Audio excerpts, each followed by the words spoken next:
Ladies and gentlemen, boys and girls from all across the fruited plain and other places as well, uh, welcome to the show. My name is Brandon, an artist formerly known as Rags to Riches. Yes, that's a play on Prince. Hope everybody's doing well. We got a cool little stream today. We're going to chop it up. Who freaking knows where we're going to take this? But we get to talk about DeFi. We get to talk about cool things. The one, the only founder of DRAGONX, Erik. What's up, dude? Let's go. Hey, man. So where should we start, man? How are you feeling about TitanX right now? Man, how am I honestly feeling about TitanX right now? I honestly feel that the people that have been a part of the TitanX ecosystem up until this point have checked every single box that they've had control over to make this successful. Does that make sense? Yeah, for sure. We're really good at plugging the gaps, man. Like with Yeah. our protocols. And it's quick. I mean, it's rapid. You know, I saw a tweet from you today. You made mention about, you know, how rapid things are happening, and what did you mean by that? Like, clarify that a little bit. I've seen people talking about that a little bit. There's so many protocols launching. A lot of these teams, it's their first project. Like the project is their first DeFi thing. People need to make sure that they're going slow enough to avoid errors and issues. I don't want to call any teams or anything because I think the teams are doing a great job in general. Like we're actually extremely blessed with the teams that we have been building. Okay. But it's just, I mean, there are so many protocols coming. There's a lot that's been built. I think we should slow down to the degree that we're very certain about the security of the systems. I don't think necessarily that even everybody needs their own project, right? There's a bunch of guys rallying around a single project that's of a higher quality, more innovative, and takes a little bit longer to build. Could be a good strategy, right? Quality over quantity is effectively what I'm saying. Okay, cool. Just some feedback here from the chat. Your mic, it's really good for a second, and then it goes down. Let me try that.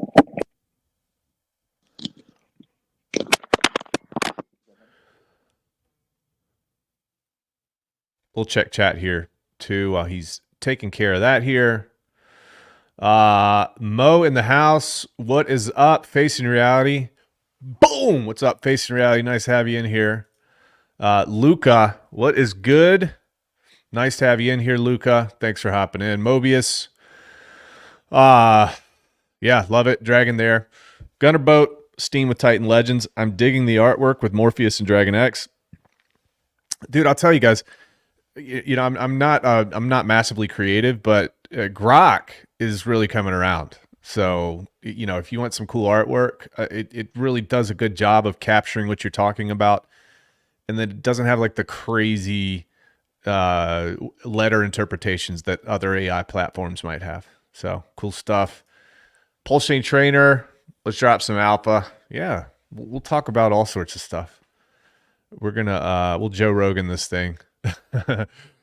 Quinn, what's up, Quinn? Where are they? Here they are. Weird pink monster things. Let's bring Erik back in here. Test, test, test. Now I can't hear you at all, man. It made it worse.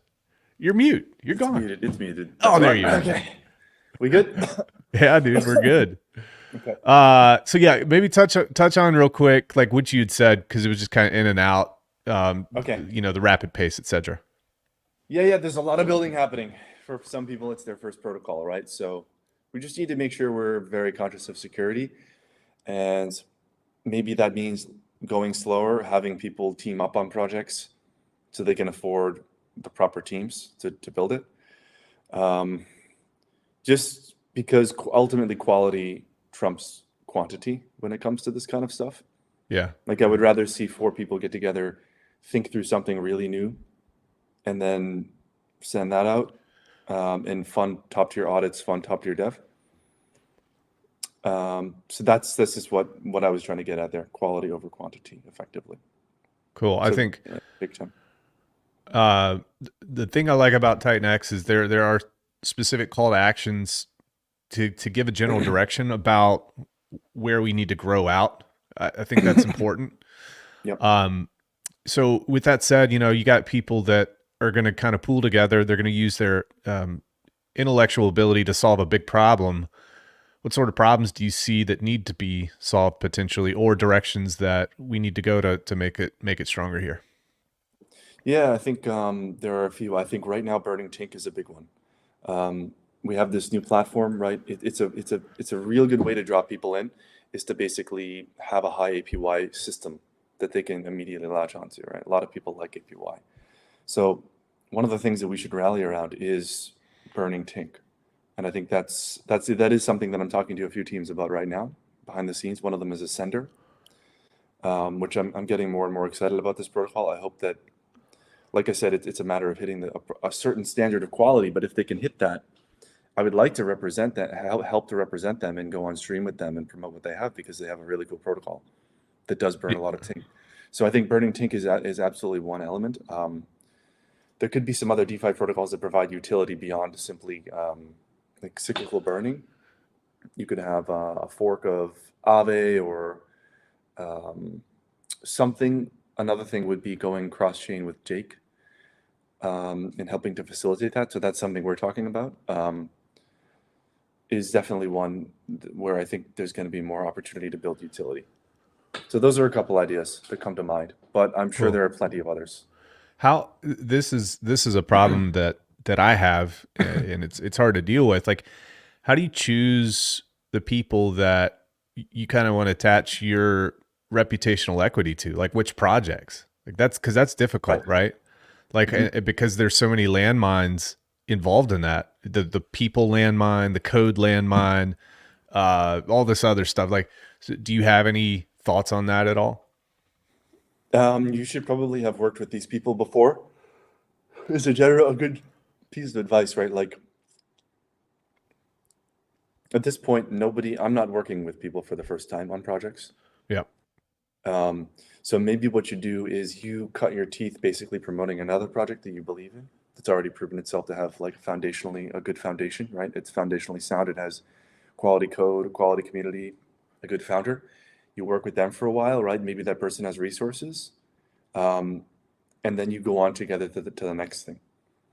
Good. So yeah, effectively the way that you can most likely to succeed is to work with a team that's already been successful, right? So try to be part of something in one capacity or the other that has been successful or has a high probability of being successful, and then carry that group over, because that's a trusted group. Carry that over to the next project, right? I think that's probably a good way of taking it, because there are multiple teams here, and a lot of the teams have already built stuff that's been successful. Yeah, yeah. So you're looking for track record. Yeah. You're looking for, I guess you're looking for character, and you're looking for the, the public facing aspect as well. That makes sense. So check all those Yeah. boxes. Now, let me go back to this real quick. And a lot of people that are watching this stream right now, they don't really know who you are, because I've got a completely separate group of folks here. So maybe you can we'll take this at the beginning, like introduce yourself. Who are you? How'd you get into this first and foremost? And then we'll move forward from there. Yeah, for sure. So my name is Erik. I'm a software engineer by training. I've worked in a lot of venture-funded startups, and as well as bigger tech companies as a software engineer, and also on the business side, where I did also some marketing. So I had a pretty broad business experience. And in terms of crypto, I've been in since 2015. I remember when Ethereum launched, there were people running around my office like, hey, this is the next new big thing. So I was into the first 2017 kind of ICO bubble. I made good money, but it wasn't life-changing money, Yeah. Kind of checked out and continued with my career. And then 2020 rolled around. I found Richard Hart, got into Hex March 2020, kind of drank the Kool-Aid of DeFi. I learned a lot about DeFi through Richard. Yep. If you look at my early tweets, a lot of them are informed by Richard. So he was a big influence for me personally in crypto. Still wasn't really building at that time. But I was interested in investing, and I'm pretty heavily invested in Pulse Chain to this day. Yeah. So I wanted to basically make the most of my Pulse Chain investment, and that's when I ran into Jake Sharp. Yep. who is the founder of TitanX. And yeah, Jake is a really smart guy. And he basically, I was able to get in there early enough to before TitanX had launched. So that's when the idea of building really started to become a thing for me. I already knew a lot of talented people, and we were working on some small crypto stuff, kind of like contract work. But I decided that this was the moment that I would take that founding leap, because I did have that solid team, and I did have 10 years in tech to basically vet people and understand what talent looks like, right? Sure. Sure. So we were able to make that leap basically with TitanX. And since then we've just been running with it. And we also do contract work as well. So we have a few clients. So we were kind of a business in and of itself, but yeah, TitanX is our main focus. Yeah, I'm actually I don't want to choose the wrong word here, but it's I think it's surprising to me to see your depth of knowledge about not only how DeFi works like systematically, but like, you know, the why behind these protocols, like what's important. You seem to have a really good understanding of that. And that might just because you've been blessed with a solid brain on your shoulders and you can just connect those dots together pretty well. But you know, where did you get that? Did you study? Like how do you pick up DeFi so well? I've watched you in the shadows here. Yeah, I think the software background is a really, really powerful way, because ultimately this stuff is software, and Yep. it is systems, and having the past experience of designing systems and building systems in software, Yep. it's really not actually a very big leap for someone to go from software world, like Steve DeFi was also in the software world, Mike Dean, right? And Jake was also a software engineer. So Okay. it's not as big a leap to go from a person who's not in software to crypto as it is from it's a smaller leap to get into crypto from software. So, and it also gives you that systems perspective of looking at it. So you're looking at it from a software perspective, and there's a lot of benefits to that effectively. And then in addition to that, I was there at the genesis of TitanX. So I've watched the ecosystem grow, and I've been able to effectively apply the DeFi primitives that I learned through, Richard, and looking at how Hex was built, I was in private groups with like the guys who built Hedron. So I was paying attention to all of these DeFi building blocks being built and accumulating knowledge about how DeFi kind of works and how the fundamental elements come together. And then from that, I think that's kind of like where I gained my knowledge and why my approach is effective, I would say. Awesome. Yeah. If somebody asked you, Eric, what is your role within the TitanX community? What would you respond with? It's a good question. I would say that I do consider myself to be a community leader and someone that I think the most value that I've provided beyond what I've built is to help people understand what is valuable to TitanX as an ecosystem at the current moment, right? And looking at the entire ecosystem and saying, hey, we should focus our efforts here, or we should focus our efforts here. And I think that does come out of my knowledge of DeFi and how this is all coming together, as well as my knowledge of bull markets and like what's going to be coming. So yeah, I would say that being a mouthpiece for where we should direct our energies is I think a big part of how I try to provide value to the TitanX ecosystem. So I would say something of a community leader. I've been a little bit in my own lane of building, probably too much. So what I'm trying to do right now is I'm trying to reach out to more people that are building on DRAGONX, and I'm trying to be more of a support network for them. Yeah, I can tell. Yeah, I can tell. I can see that shift. yeah, it's something I'm shifting into more now, and it's something that I should have done earlier, and I'm recognizing that. So your team, I want to help support you guys. Ascender team, I think, is doing great stuff. AwesomeX.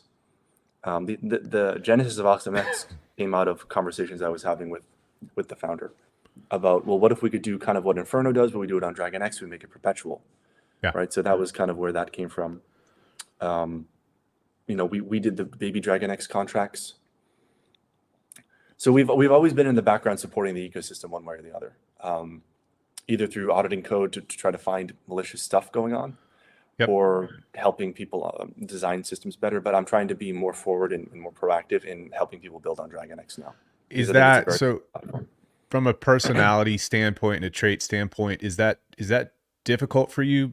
Because I think most people in your line of work as software developers, it might be difficult internally. You come across very smooth and very well. Don't get me wrong, but like, Thanks. has that been difficult? I think the most, and these are great questions, by the way. I'm loving this, and Yeah. this is a good, because a lot of people don't like me within DRAGONX, for Okay. one reason or the other. Okay. Either because I'm garbage, human garbage, as some people Sure. think, because I support Trump, but you know, um, I think actually the biggest impediment to me being more of a community leader is my competitive nature, because I am like such a competitive person, and I want to win. And I think that's something that has been probably the biggest blocker to me helping teams more. There is also the element of spreading my own reputation around to untested groups. Yep. But I would say that my sheer ambition to make DRAGONX the leader in this ecosystem and to effectively continue to be the market leader has probably been my biggest impediment. But I do see a shift toward build on DRAGONX as being a way to kind of ameliorate that, where we have DRAGONX as a fundamental base that is hyper deflationary and it's growing very fast, and people can then build on top of that. Well, we have somebody here that needs to tell you something important, Eric. All right. Uh-oh. Where is that? I didn't see that. It's the comment on the screen here. I didn't like you until I heard you were pro MAGA. Oh, really? Yeah. Yeah, man. Well, I mean, it's funny too, because like people say, "Oh man, don't talk politics," and I think this is kind of short-sighted, especially where we are right now in American politics.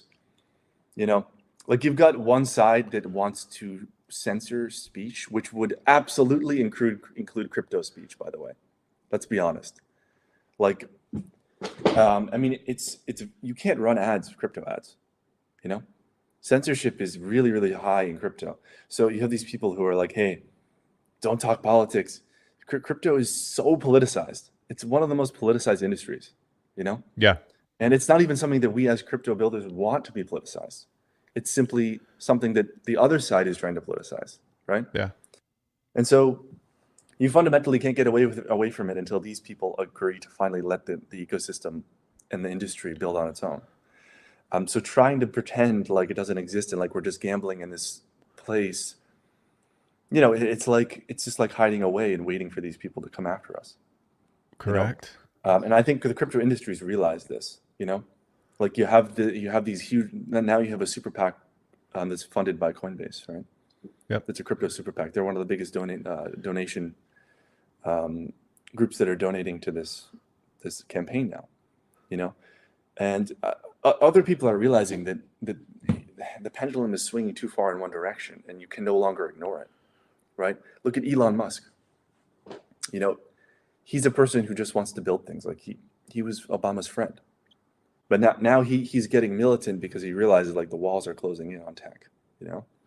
Well, the walls closed in on him as soon as he started questioning the narrative, and that goes back. Like, I think you saw the first inkling of that when the SEC started coming after him with regards to Tesla, even PayPal. Going back to 2010, he hates the SEC first and foremost, and these bureaucracies, they are formed not to help people. That's the guys that's the Trojan horse, but they metastasize and then they gobble up their own citizenry. We've seen that time and time again throughout history. And Elon, thankfully, he's not, for lack of a better word, he's not a pussy. I don't know how else to say it. And he's willing to use his resources, his reputation, and then also say what he really believes is true to push back against the absolute crazy.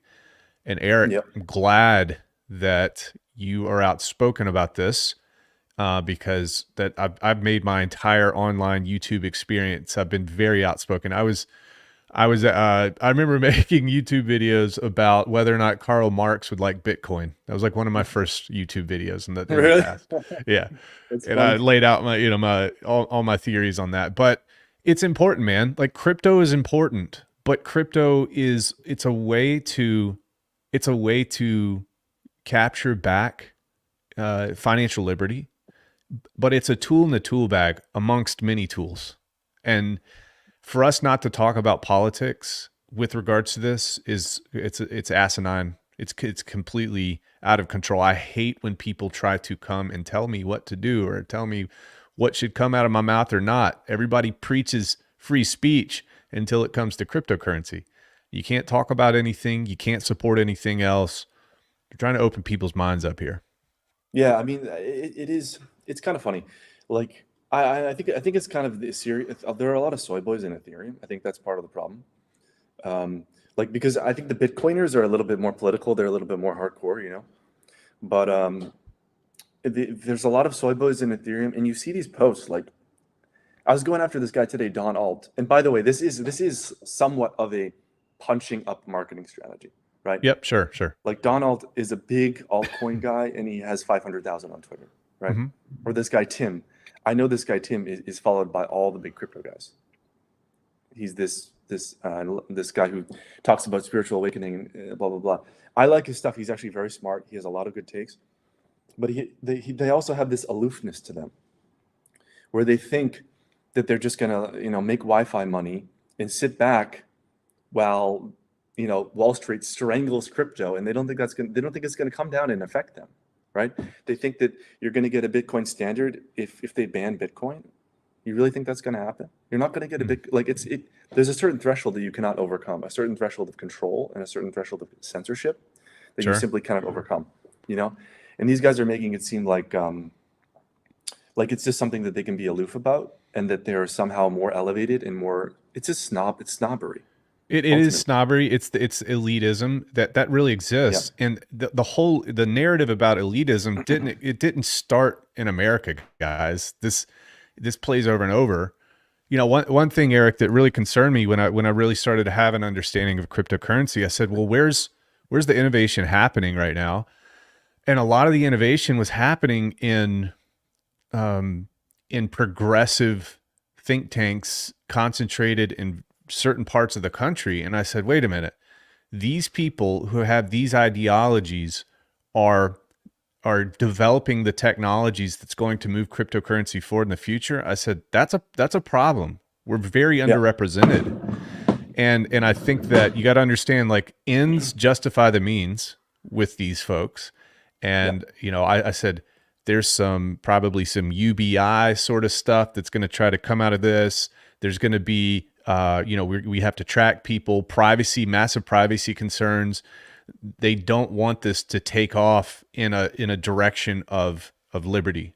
They want 100%. to constrict and constrain and control. 100%. Yeah, I mean, like it's funny too that people give backlash to this, right?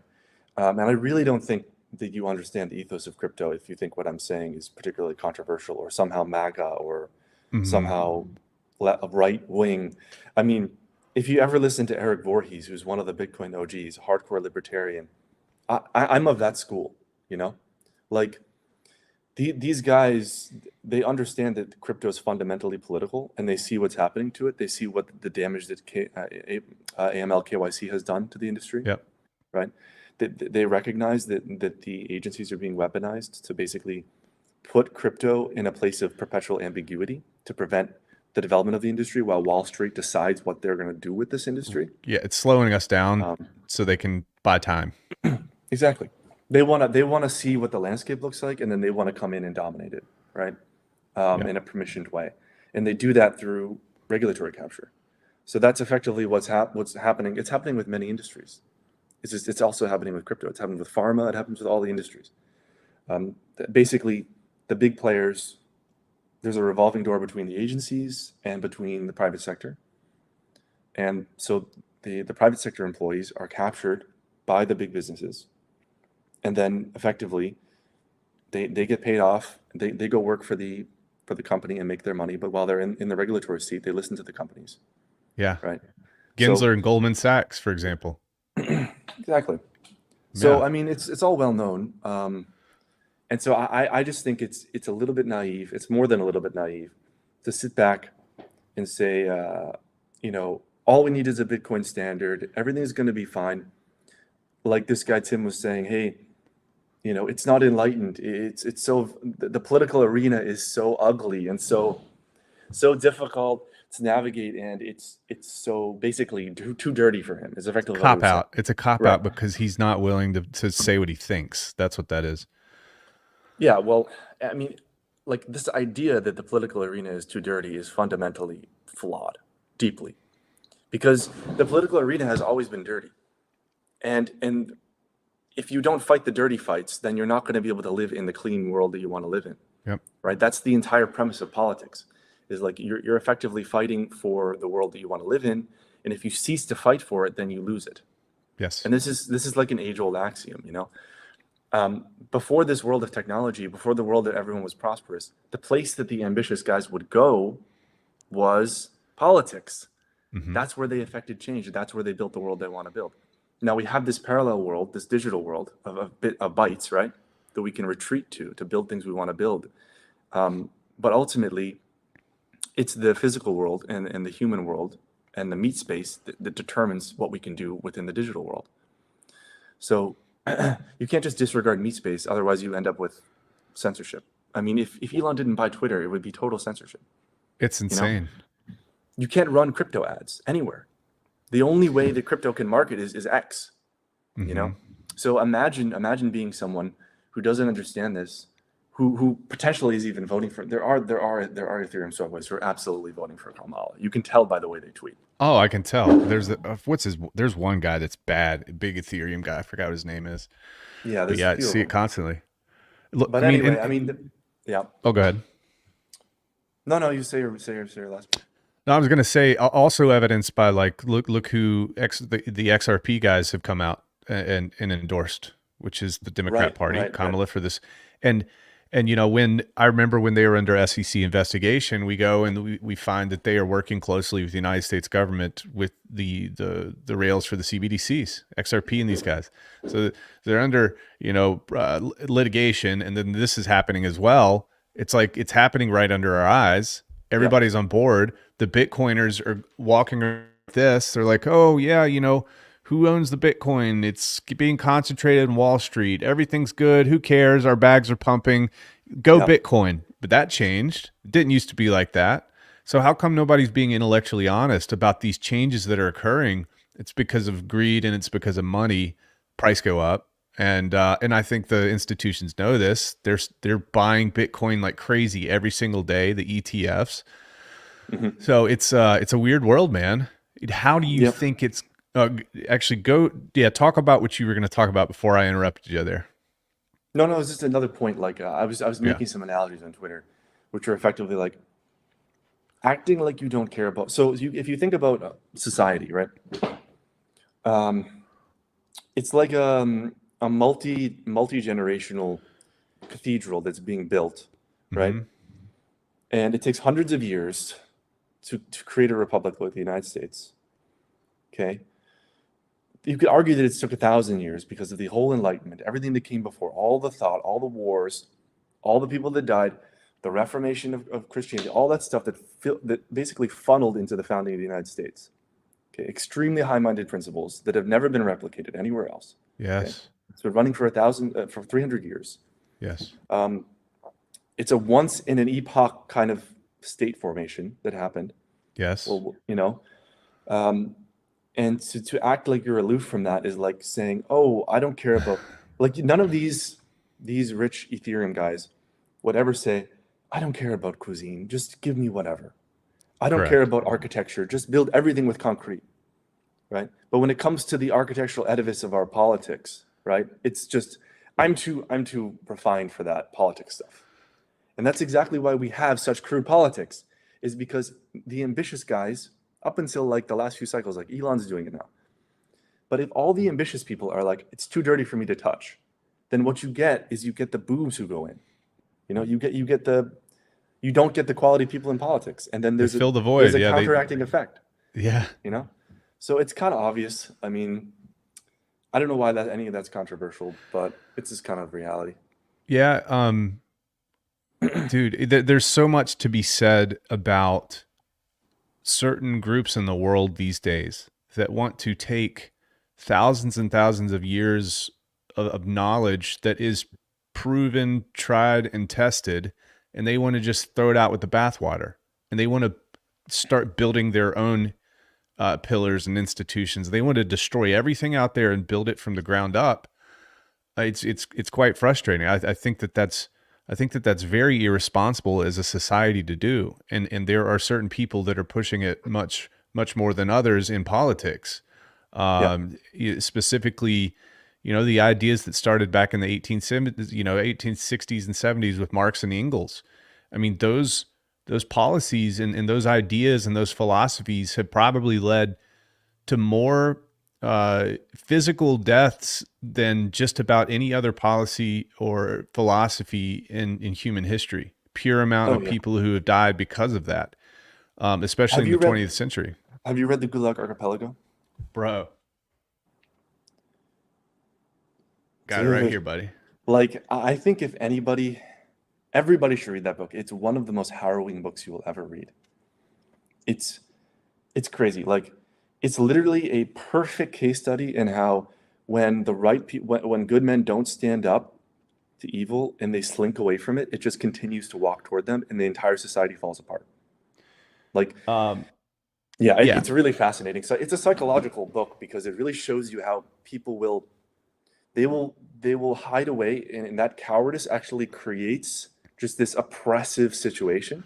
It's fascinating, actually. Dude, that book, okay, so to give people a little bit of background here with that book, if you've ever heard the term Russian gulags, there was a period of time, I think, if I'm not mistaken, 1916 or 1919, all the way up into the 1950s, where communism gripped Russia, and they started just exterminating people who disagreed with the government. I condensed it way down, guys. Like, don't bust my chops. You got to read the book. It's a long book.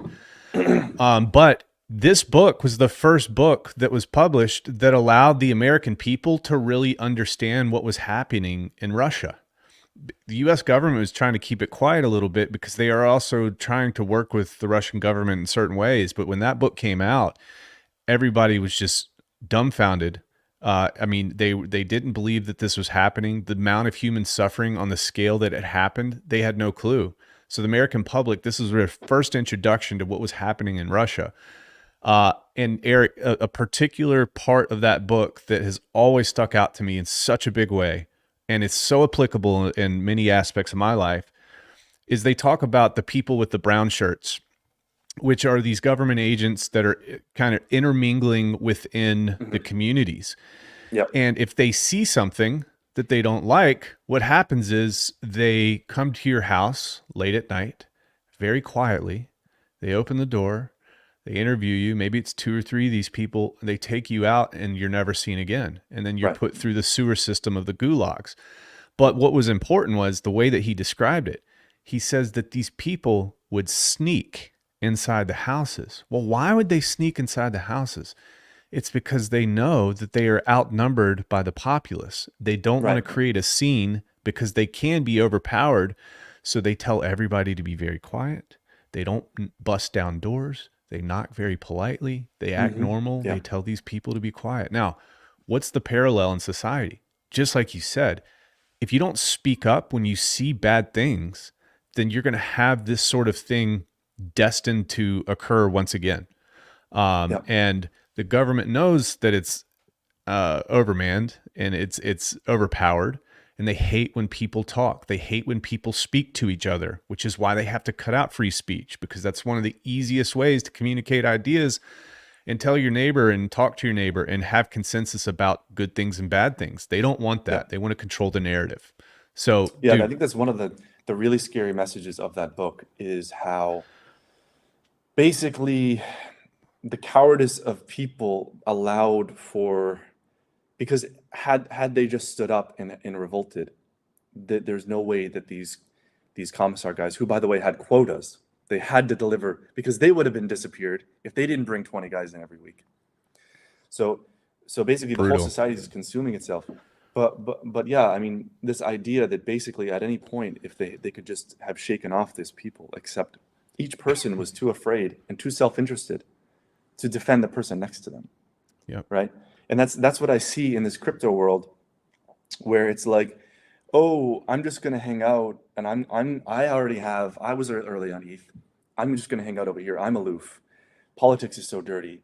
You're just being scammed if you think that voting is actually doing anything. It's like, Yeah. well, the reason we've gotten to this point is because you've been thinking that for 20 years. Like, these people have been thinking that for 40 years or 50 years or 100 years, that elections don't matter. You know, it's like elections don't matter because people aren't deciding they matter, and they aren't standing behind that.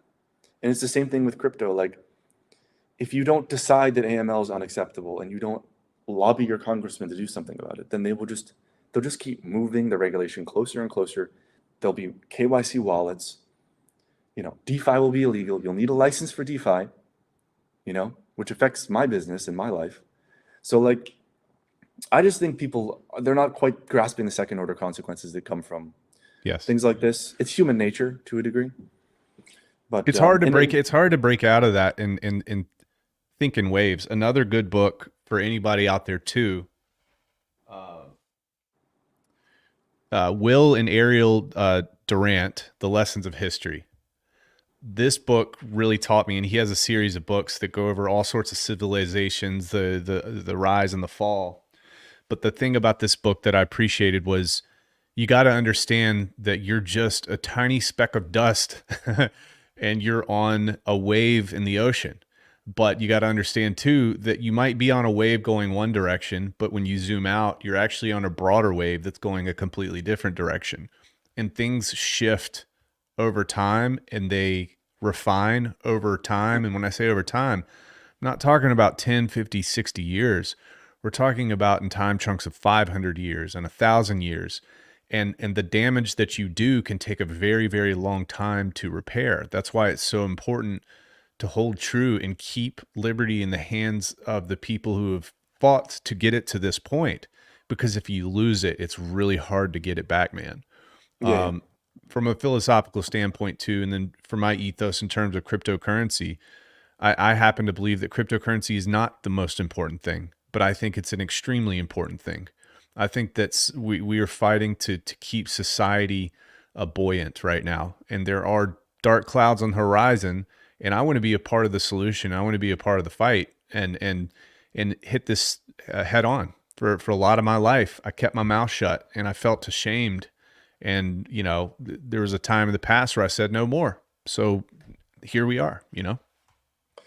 All great points. And I think it also applies to the crypto industry very much, because I see this whole meme coin trend, and it bothers me because it's like, well, have we learned nothing that we can build upon? Is there no foundation? Is there no edifice that we can build upon? Or are we just going to continue to trade mindless coins, like, which provide no value? And it's effectively like, I see these guys like Ansem and stuff like that. It's like, dude, you're just gambling on pictures. Like, Yeah. it's pure gambling. Like, I get it. There's a lot of gambling and speculation in crypto. But look at Titan Farms, right? There's no way someone with a nihilistic perspective, who didn't learn from the past, who didn't look at the last DeFi cycles, who wasn't paying attention, right? There's no way someone who was just thinking it's all about memes would ever have arrived at something like Titan Farms, right? It's a totally different mindset. You know, or the same thing with Uniswap. Do you think the Uniswap guy was like, oh, it's all just ICOs, there's no point, right? Right. He was like, no, maybe there's something here, right? Right? So he built Uniswap. So now people are trading on Uniswap and they think they're nihilistic again. And Yeah. they're like, oh, we'll just trade pictures on Uniswap. Yeah. Well, it's like, okay, well, then Aave came along. Then stablecoins came along. You know? Then privacy came along, Railgun. Yeah. It's like, okay, so maybe you're just being nihilistic and short-sighted. And maybe there is a lot of cool stuff happening. So maybe instead of just acting like this entire industry is cat pictures, which, I mean, it's a huge part of it. There's no doubt about it. Like, we can't fade it. It's also fun. But like, let's not pretend that there isn't some cool software to build here, that there aren't some cool things that are actually have utility to people. I mean, Titan Farms brings utility to speculators, right? Yeah. So It's difficult. It's difficult though to, you know, and I don't even know if this is devil's advocate, but you've got to stick around in cryptocurrency for a long time to pick up enough truths to actually understand what's actually happening. So a lot of people don't stick around. A lot of the smart folks don't stick around long enough to understand the big picture. But you do have maybe like you or maybe like myself that kind of understand how it actually works at a pretty good level, that then can take that information and do something about it. Yeah. So, the question is like, what can we do to get people to stick around longer? Which is maybe give them a good experience. I'd imagine, right? Mm-hmm. Yep. And that bring new utility when you can, right? Yeah. Is a big part of it. And yeah, I just think there's a lot of cultural nihilism. It's not just in crypto, it's in everything. It's political nihilism. Oh, it doesn't matter who you vote for. Oh, just trade memes. It's like, YOLO. yeah, YOLO, man. Like, I'll just be an influencer. Like, no one needs to be an engineer. I'll just be an influencer. It's like, well, who's building the computer that you're running your stream on? You know, like it's just, we can't just, just outsource it to China. Like, what? Yeah.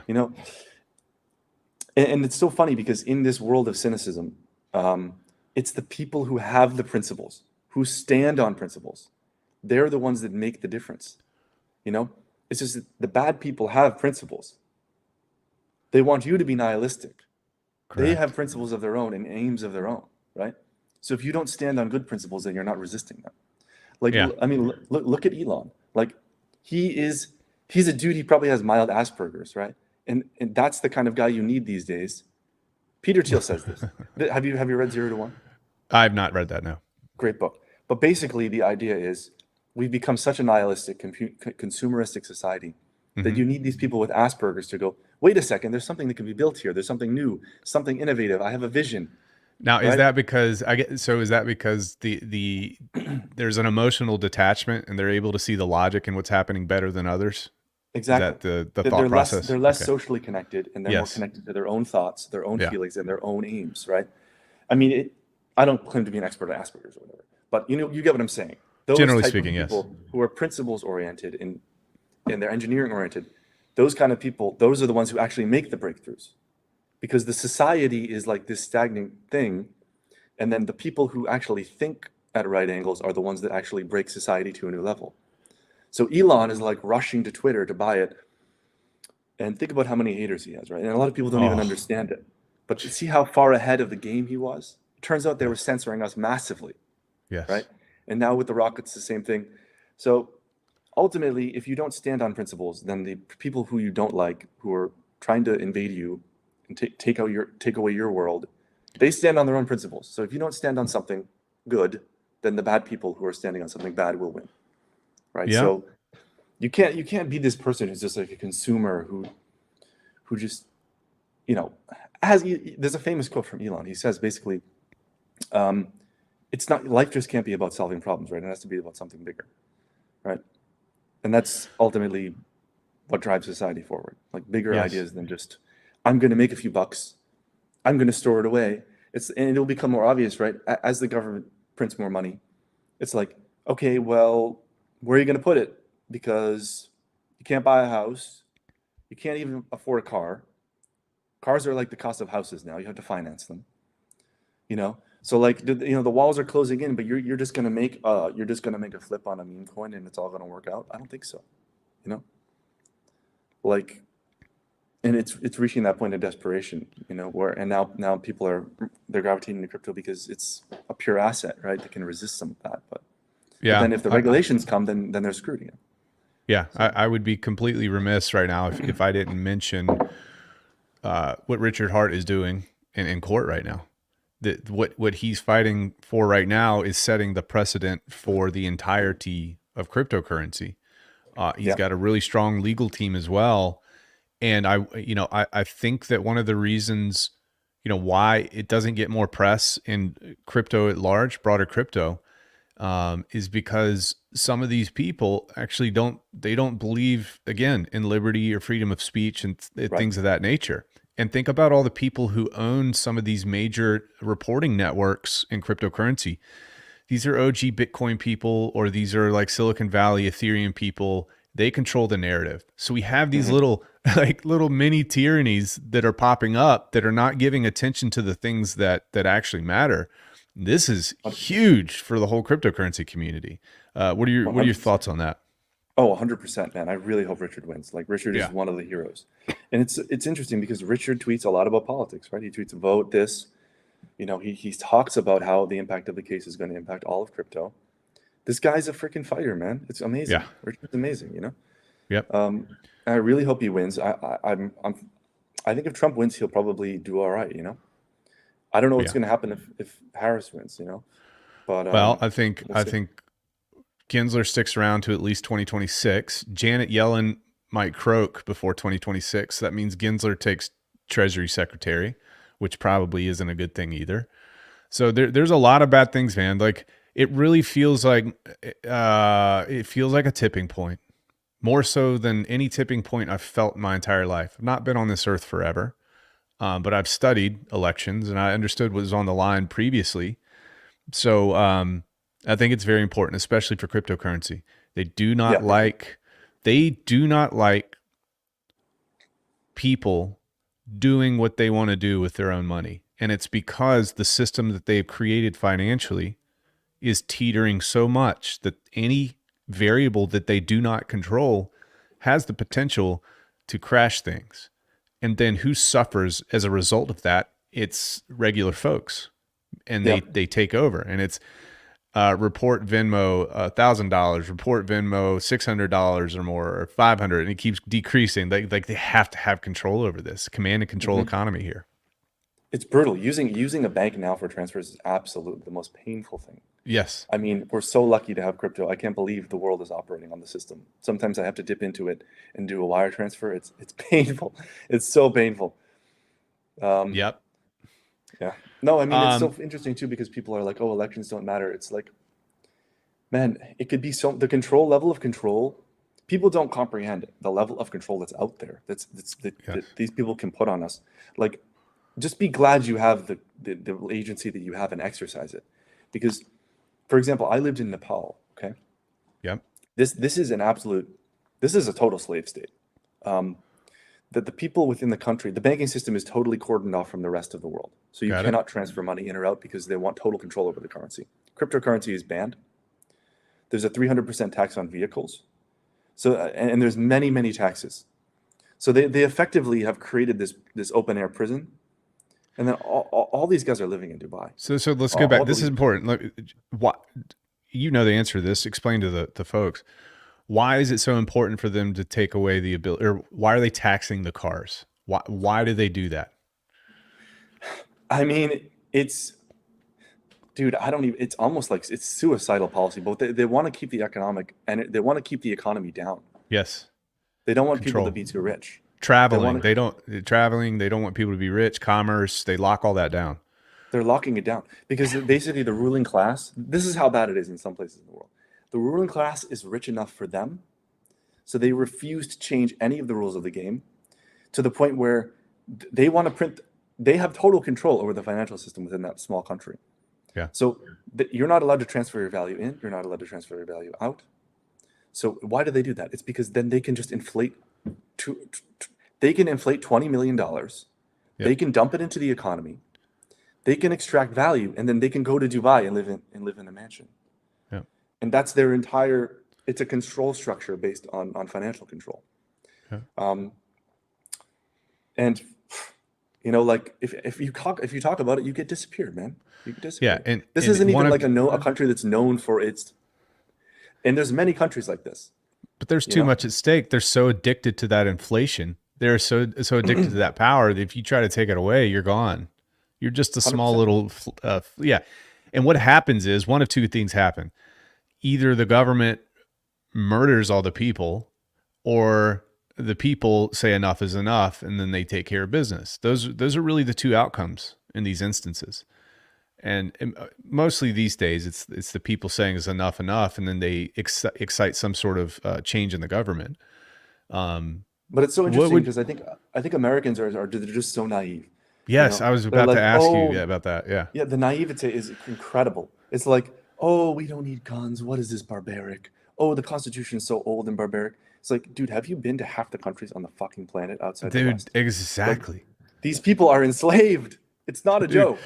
yeah, I mean, Like, you don't have to go far. You can go to Cancun and then travel 1 mile outside of the tourist uh, area and see what happens to you. Okay, it's not crazy, and they try to keep us. They try to keep us cordoned off, and they try to keep us quiet, and they try to keep us in the dark and super happy and this and that, while the rest of the world is it's not anything like we have here, and that's what no, we're it's trying really to not. keep. Yeah, dude, like, I mean, China, man, like they have this. I lived in China for 1 year, okay? Yeah, It's changed a lot since then, but it was extremely controlling then. No freedom of speech. There isn't a freedom of movement in China. I don't think a lot of people realize this. districts. Do you know what the hukou system is? No, what's It's the that? district system. You Okay. can't just up and move in China. You have you are assigned to the district you're born in. Okay? And you need Yep. very special permission from the government to move from one district to the next. And notice And- how that's starting to trickle into the West, into London and other major cities. They're starting to adopt that same Yeah, same totally. system. I mean, it's really, really bad, and people think like this stuff is archaic, but it's actually it's the natural state of man to be enslaved. And we're just like this little bubble, and it's probably already too late now in the United States, to be honest. But like, we at least were this little tiny bubble. It was actually a very radical idea to be free. It was so radical at the time. It really is something worth standing for and worth fighting for. And now freedom has become this word that's associated with somehow racism and bigotry and evil. It's wild. That is a sign of real degradation. But we understand. But we understand why it's not real. It's a manufactured narrative that's divvied out to the people who don't question anything, and we're hearing it pass through from somebody else through somebody else to us. And the reality is, we actually care about everybody. We want everybody to have freedom. We want everybody to be able to do what they want. Now, some of the other foot I hear is like, they say, you have it so good in America right now. Why are you complaining? Why are you bitching, moaning, and complaining? I hate that. It's so weak. It's because such a bad argument. Yeah. it can disintegrate so quickly. Yeah. Like everything, you can wake up. It can be in a month. The world can fall apart in a month, and people they don't understand that. Mm-hmm. So that's why you have to be at the forefront, and you have to look the dragon in the face and say, enough is enough. You know, you got to fight. You got to. Yeah, 100%, dude. Like, you don't get what you don't fight to retain. Like, you need, you have to, exactly, you already said it, man. You have to retain it. It's not just a matter of 300 years ago, a bunch of people died. It's like, it's so interesting how you can live in a society when you claim to be above politics and you claim to be too good for it, but literally all of the privileges that give you the ability to do that were so precious to someone else that they gave their life for it, and yet you think you're above it. It's really astonishing. It's astonishing.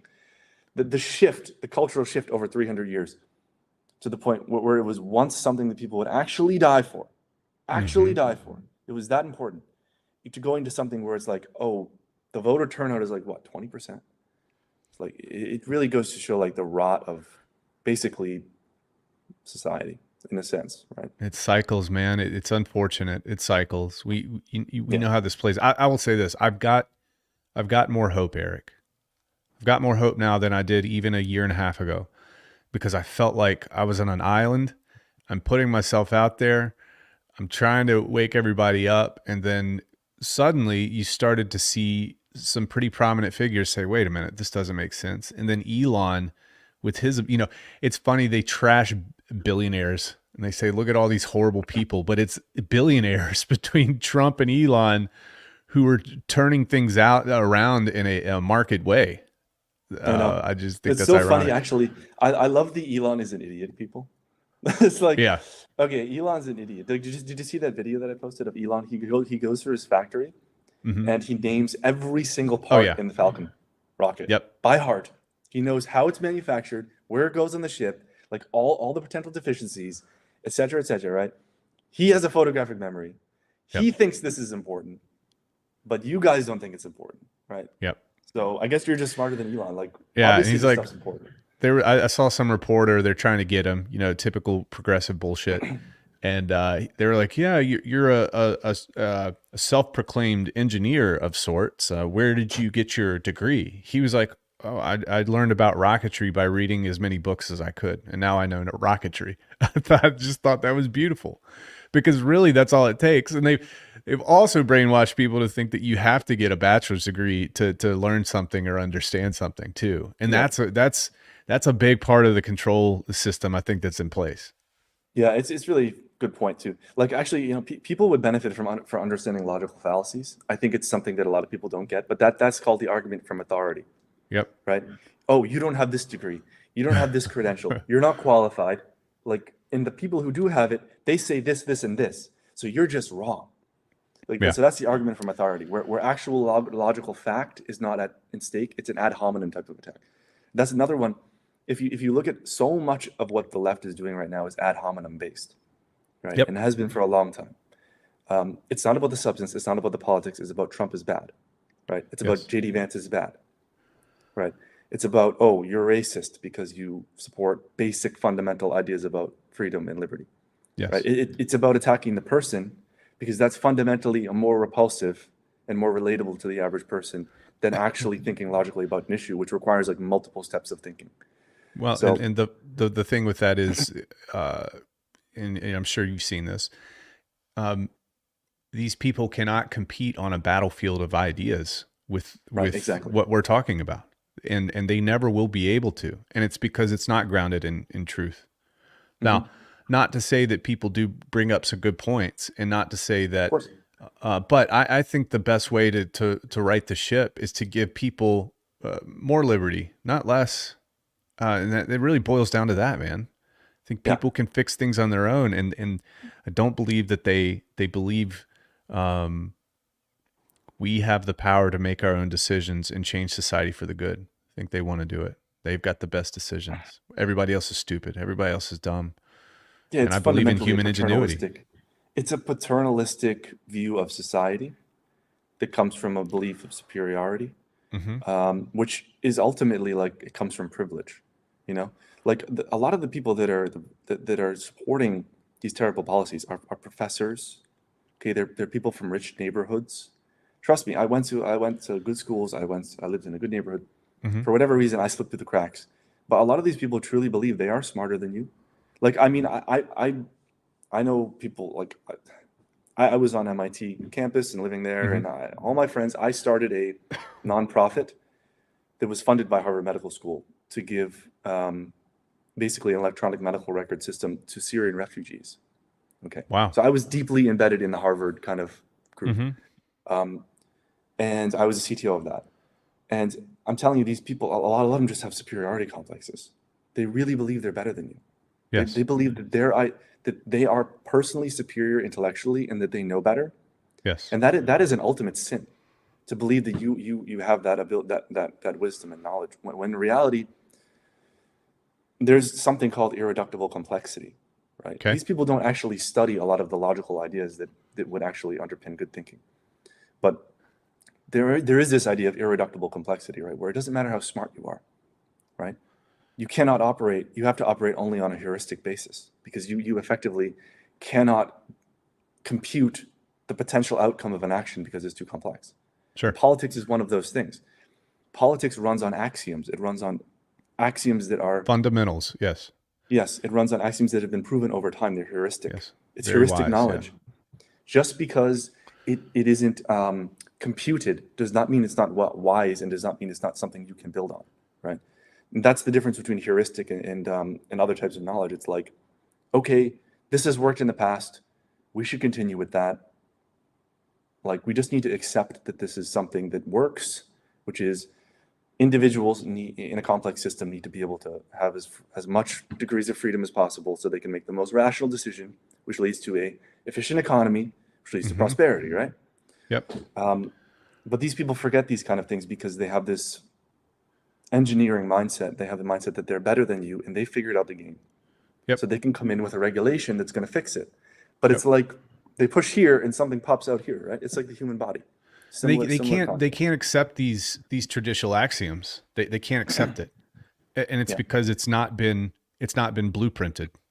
Right. There's so it's very, very difficult. Yeah, I definitely see that, And man. these axioms are undermined in, Yeah. in ways that are absolutely predictable, right? Yep. It's white men created them. Hmm. By the way, I'm not even white. I'm part North African. My mother's has Jewish blood, and I'm also Italian. So we were Yeah. never white. So, but they attack white people. They say, white men created this, so it's bad, right? Yes. Or the country's fundamentally racist, Yes. right? Or this idea is outdated. It's like, Yes. well, they're attacking it in predictable ways. It's effectively ad hominem attacks in order Yes. to undermine the axiom, so that they can re-engineer it for themselves and for their friends. And they've been You know? very successful in doing that in a relatively short amount of time. Oh yeah, totally. And I Um, mean, you look at the birth; it's all just makes sense. Like the birth rates are going down, happiness among people is going down, mhm. right? Like it's obviously not working. A lot of these ideas are obviously not working, and they just have this superiority they believe is moral superiority, but it's actually morally repugnant because it leads to a worse outcome for everyone. Absolutely. But anyway, that's 1 hour of politics, my friends. No, I mean that was great. That was great, dude. That was beautiful. You want to Um, end on some crypto stuff, or yeah, let's talk about some crypto stuff. Might as well. It's what people are here for, right? People. yeah, Let me check some comments here real quick. What is it? My brainwashing is so powerful right now. It becomes so hard to get people to understand. Yeah, the brainwash. Yeah, it's hard. It's very difficult. One of the saddest things that I've seen, one of the saddest effects of this mind virus, if you want to call it that. I've had people that I've known in my life that I was very close with, and they had, for example, a firm belief in God, and if you don't, that's fine. But this is an example, and they had really good values and morals, and they go off to college and university, and within 24 months they have been completely re-engineered. They are not the same person that they were before. That really makes me sad, Eric, because I've seen it with so many people. It's so powerful, such a powerful brainwashing tool, these colleges and universities. yeah, it is. It blows my mind that they're able to extract a person that was there and supplant it with somebody else. It's wild. But I don't understand, because there is a certain portion, a sliver of the population that is immune to this, like for myself and There is. my family. Some people just don't buy it, and I Yeah. really wish there was more of a lionization of that skepticism, Yeah. and not so much falling in line is so boring, you know? Yeah. Like, you really want to believe everything your professor says? I mean, but you're so right. Like, it's it's the it's totally the universities, dude. They are the breeding ground for these problems. Absolutely, because it always comes 20 years after these kids have gotten out of school, when they're starting to Yes. enter into the society as at leadership positions. That's when it hits. Yes. Yeah. So That's exactly you it. know it. Yes, they're totally they're just brainwashed, and then finally, it just reaches what it is. Well, let me ask you this. We'll bring it back to crypto a little bit. Mhm. I wanted to ask you this. This is important. Why is Tink so important as a fundamental pillar of what we need to do better with this community? Why is Tink so important? Because it unifies all of it provides um, a basically neutral source of utility and income to all eligible projects, that any project can avail themselves of, which basically binds the ecosystem together. But it also acts as a marketing tool to those who are uninitiated in Titan X, Yeah. and allows for people to come in and purchase Titan X tokens with a clear goal in mind, without fully understanding a lot of the complex DeFi mechanics that some of these tokens require. So it acts as a marketing entry point, and also a unifying platform for the ecosystem. Yes. What was Jake getting at there? Sorry, I didn't see that. Well, yeah. I mean, he's basically saying, hey, meritocracy destroys all of this. It destroys all the BS. And it's because it depends on it. Yeah, it's your own effort. Yeah, And I 100%. completely agree with that. And I think he says that down here too. Meritocracy, yeah, breaks all better than thou frameworks. And the only way 100%. better than thou works is if you're surrounded by better than thou people. That's the only way it works. Yeah. Um, No, and it's so true. And like I think sometimes people think that I'm being mean also when I talk, but I actually just want to improve a lot of things. So if I become off as harsh, it's only because I want to basically correct things so that they're better. You know, and I think that that's kind of part of the culture with Titan X is like this could be done better. I don't think you should do that. Don't do that. Like it's not going to be optimal, you know. And I think I do come off as sometimes a bit abrasive because of that, but I'm actually doing it for the benefit of everybody when I do bring those things up. So I hope people are aware of that, you know, okay, good to know. because I really do want teams to succeed. I do not have any animosity to any team. Yeah. Like I'm not, I am, DragonX is my token, but I want to support all ecosystem tokens. And Yeah, Titan he's Farms competitive, is guys. Don't be too successful because then he'll stop talking to you. When he stops talking to you, you've won. All right, that's the bottom line. All right, good stuff. So the other thing about Tink that I think is so important is, obviously thick liquidity is going to attract bigger players. That's very important.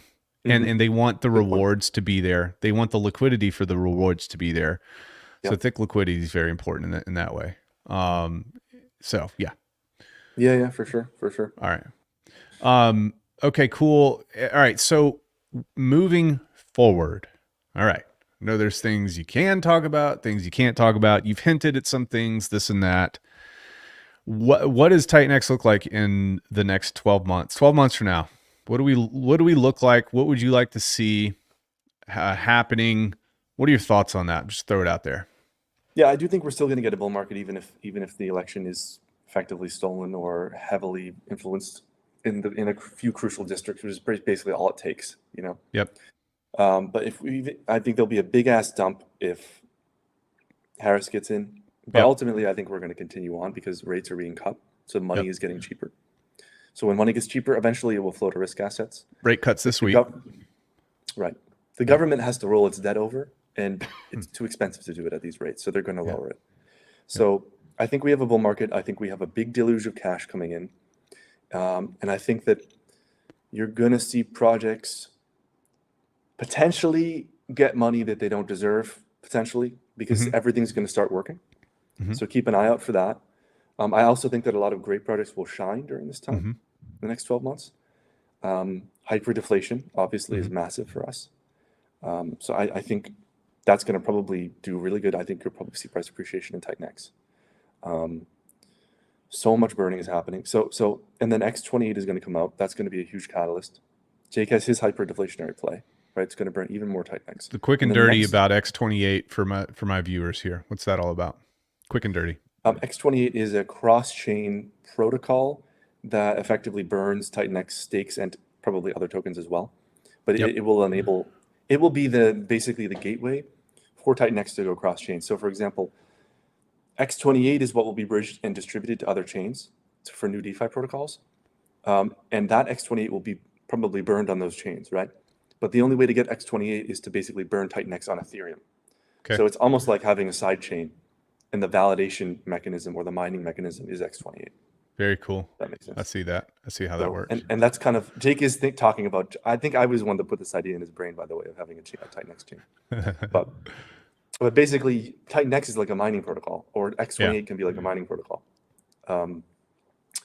And effectively, that's what X28 is. So it's a multi-chain, omni-chain kind of world for Titan X. What does Jake Great. say?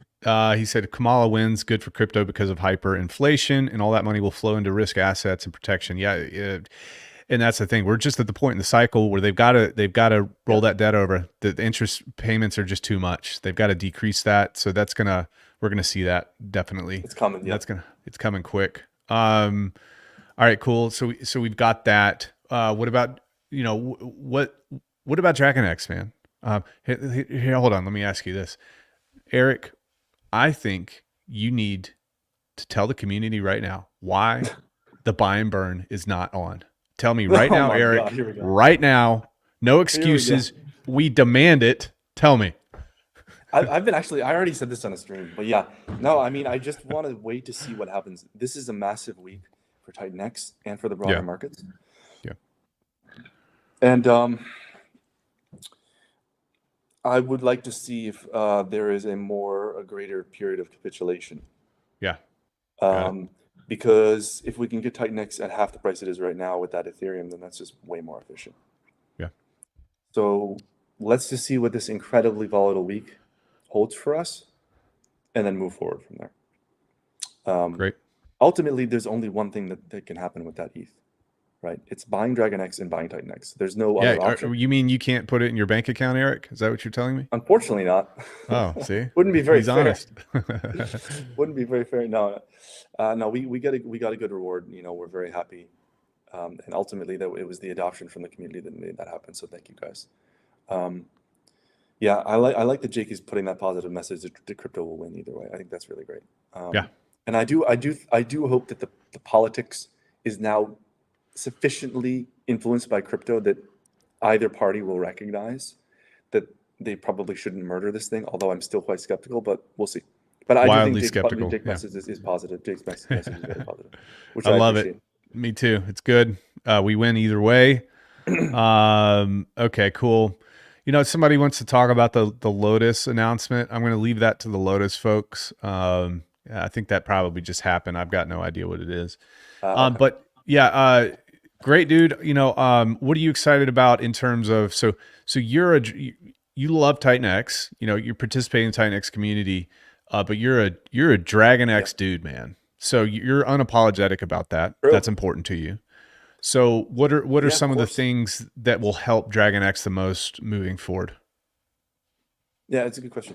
So right now, DRAGONX has a bunch of burners, right? It's got AwesomeX, Morpheus, Titan Farms burns a lot of DRAGONX, and we have Hydra, which is the biggest burner.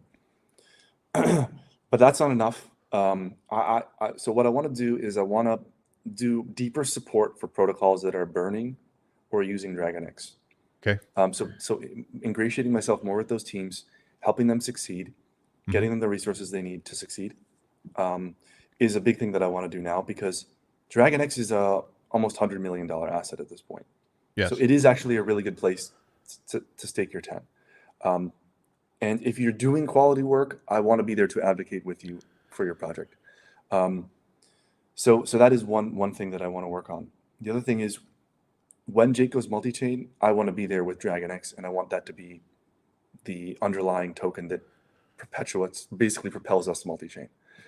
So we have some ideas in the works. We were thinking about an auction protocol. Okay. But I think that the auction system, it's probably reaching its peak of adoption at this point within Titan X. Okay. And I've kind of come full circle on this. I hope I'm not saying anything controversial here. Like, I think there's great auction protocols out right now, and there will be more launching, but I don't necessarily think it's a fit for the DRAGONX team. You know, the thing about auctions is they're highly efficient. This is some alpha for you. The thing about auctions is they're highly efficient. So what that means is that you probably don't get as much efficiency out of a buy and burn as you would with a virtual mining protocol, because of the level of efficiency of an auction. So you probably don't get as many inefficient decisions, and so you don't get to burn your token, and you don't get profit for the contract. Yep. Which may, in the long term, actually lead to less price appreciation. Okay. So I think that there's probably something clever we're going to be doing with cross-chain mining. Okay. That will be very unique to us, and will help propel DRAGONX to a multi-chain. That's not a promise. We're also going to be building, most likely, something additional to burn Tink that will be Ethereum based. Okay. But I'm not sure that auctions are the way to go if you want the most effective burner on a token. Like, I think it'll be an interesting study to do. Maybe Mike team can do it. Cool. In terms of, yeah. So those are some ideas. What about pulse chain longer. side? Obviously, a large swath of my people are pulse chain people. You're a pulse chain person. Yes. You know, what does that look like? Do you have any sort of ideas or being on pulse chain? There are some token ideas that I've had for a long time for pulse chain. I just don't think it's the right time to launch them. Got it. Titan, I think that a farms on pulse chain will be amazing. It's just, again, it's not the time, but we can pivot quite quickly to get farms on pulse chain when the time is right. Got it. So I anticipate when Richard comes back in with guns blazing that we will be there with farms, some kind of farming platform. What's the thing that's so it's really what's the thing holding it back right now? Is it just pure volume users? I mean, adoption? TitanX has more volume than Pulse Chain. Correct. You know? So is that the primary factor that you're looking at? Yes, for farming, you need Yep. significant volume. Yep. So we would want that to be a lot higher, because ultimately there's no way with Pulse X that we're going to get the volume that we're getting. Like we couldn't come into to Pulse Chain today and get 80% of the volume. There's no way. Yeah. Not with Yep. Pulse X. So you need effectively a new wave of adoption into Pulse Chain, which would create space for new tokens Yep. that we could then bring those communities together and form a farming platform. So I think that there will be a time for that. I have big bags of Pulse X and Pulse Chain. I've never sold them. So I think if there's Pulse Chain people watching, like even though sometimes I'm teasing blah, blah, blah, or I use Richard Hart's like axioms, it's only because I'm just trying to get attention on me and our stuff. It's not out of animosity whatsoever. Got it. I probably have more bags than all the haters, out there that are blasting me. But yeah, ultimately, it needs more adoption, and that would be what's required. Because I think there's some good DeFi you could also build on there. Great. Well, we're an hour and 15 minutes in. You and I always have things to do, yeah, I appreciate you coming on. Appreciate you being so open in your insight and the views of the world. And by the way, guys, he didn't see this coming. He hit me up. He's like, what other things are we going to talk about? I tagged him on Twitter. He's like, okay, I get myself into it right now. So yeah, thank you for coming on. Thank you for being straightforward. I appreciate the conversation. I think people learned a lot. Thanks, dude. Appreciate you. Do you want to show Morpheus stuff before you go, man? Yeah, Morpheus.Win, guys. Let's actually pull it up here. Kind of curious. I've been busy today. Cool. So our current mint rate for Morpheus, we're doing a sprint mint. We are in cycle 7 out of 14 now. The amount of Morpheus that you can get for one Titan X is 0.76. We have 1.379 trillion Titan X in the buy and burn, which is also pretty cool. Nice. We've now burned 1.5% of Morpheus, which is also really fun. And nothing is really ramped up yet. It seems that whoever controls the no expectations wallet and the contract rather is keeping the buy and burn very low right now. So that's also interesting, around 1%. And we passed, I think we're north of 800 holders now with Morpheus, which is also very exciting, moving up pretty quickly here. And we've got a really solid group of folks who are putting out really, really good content. And I think we're also very excited about what the aggregator is going to bring to the table in December for not only Morpheus, but DRAGONX and then TitanX as a whole, and everybody hopefully in the community being able to benefit from that. So we are feverishly working. We are always observing because there's opportunity that can present itself. DeFi moves very, very quickly as well. And we just want to be here just to, like you said, kind of fill in the gaps here and move forward. So Morpheus is doing I'm very excited about it. Same here. I'm looking forward to this aggregator, man. It's definitely a big project, and respect to you guys for taking it on. It's ambitious and it brings a lot of utility. So congrats. Yeah, man. Very excited. Very, very excited. So this is about you, Erik. Thank you so much for coming on. We'll be clipping you like crazy, all the good stuff, maybe some controversial stuff. We'll get some clickbait here, and we'll go from there. Thank you, buddy. Yeah, thank you, man. See you soon. All right.